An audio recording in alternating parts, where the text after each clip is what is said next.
Monday evening கொஞ்சம் வெளிய போற வேலை இருந்துச்சுன்னு சொல்லிட்டு ஈவினிங்கா கிளம்பிட்டோம் 3 பேரும். வேலையெல்லாம் முடிச்சுட்டு ரிட்டர்ன் வரப்போ பரோட்டா வாங்கிட்டு வந்துட்டோம். நைட் டின்னருக்கு கொத்து பரோட்டா பண்ணிக்கலான்ட்டு.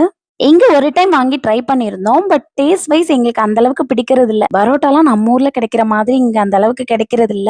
ஊர்ல பரோட்டா வாங்க கடைக்கெல்லாம் போனா, அந்த கொத்து பரோட்டா போடுறதையே பார்க்க அவ்ளோ அழகா இருக்கும். இங்கலாம் அதெல்லாம் பார்க்கவே முடியறது இல்ல.